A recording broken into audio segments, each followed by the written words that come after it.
ओम नारायणं नमस्कृत्य नरं चैव नरोत्तमं देवीं सरस्वतीं व्यासं ततो जयमुदीरये।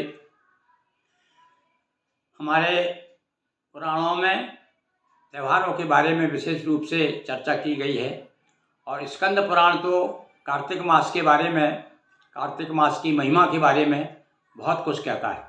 अभी हमने पिछले दिनों आपको कार्तिक में आंवले का महत्व बताया और भी कुछ एपिसोड के द्वारा आपको नई नई बातें बताई।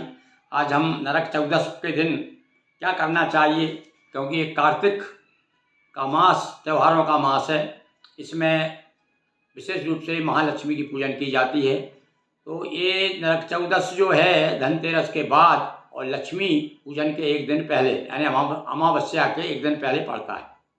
तो इस दिन क्या करें विशेष रूप से भाई, इसके लिए हमने कुछ आपके लिए ऐसे उपाय लाए हैं जिनके करने से निश्चित रूप से आप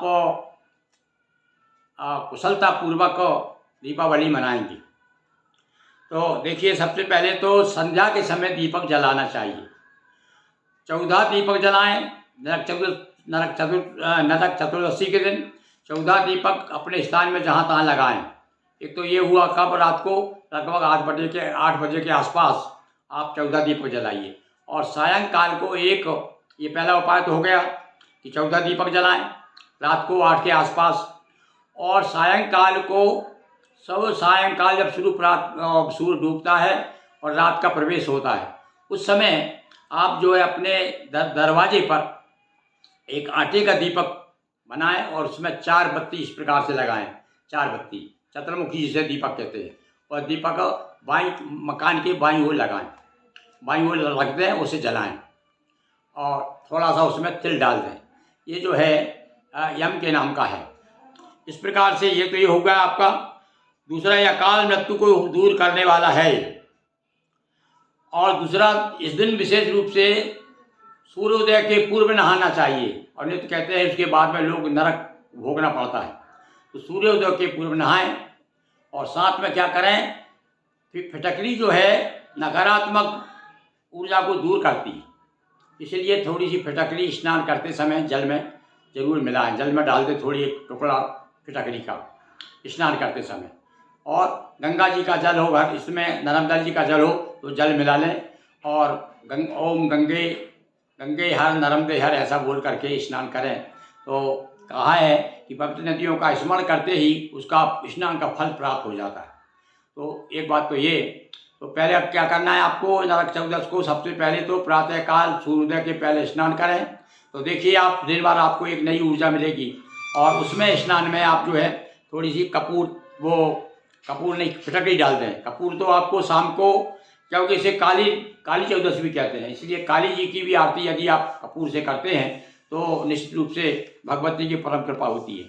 भैया, आज के दिन जो है विशेष रूप से यमराज की और साथ साथ में भगवान श्री कृष्ण की पूजन विशेष रूप से की जाती है।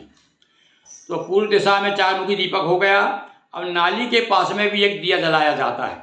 उससे क्या है, नकारात्मक जो भी शक्तियाँ बाहर की हैं वो दूर हो जाती हैं। आज घर के पास यदि नाली है आपके, तो एक दीपक आप वहाँ भी रख दीजिए।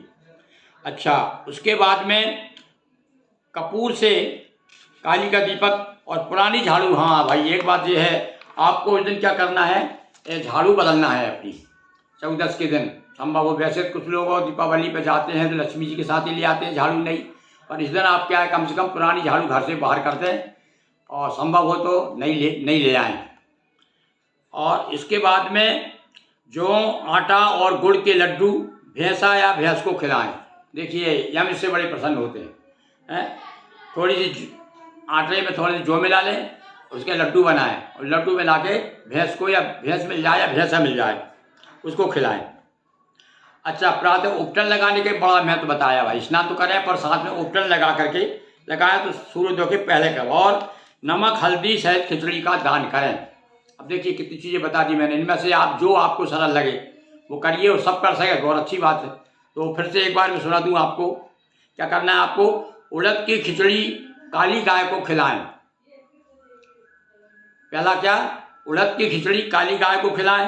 दूसरा, आटे के दिए में 4 बत्ती द्वार लगा के द्वार के बाएं तरफ रखें 2। तीसरा, 14 दिए जलाकर मुख्य स्थानों पर रखें। और जौ आटा गुड़ के लड्डू भैंसों को खिलाएं और प्रातः उपटन करके स्नान करें और उसमें क्या है थोड़ी फिटकरी डालें ताकि वो उसकी नकारात्मक दूर हो जाए। और नमक हल्दी और खिचड़ी जो बनाई आपने जो अपने गाय को खिलाई और उसी में से वो खिचड़ी को दान भी कर सकते हैं। इस प्रकार से आज मैंने आपको नरक चतुर्दशी की यानी नरक चौदस के बारे में कुछ बातें बताई जो निश्चित रूप से बड़ी उपयोगी आपको लगेगी, बड़े चमत्कारी उपाय हैं, इन्हें आप अवश्य करिए। बहुत बहुत धन्यवाद।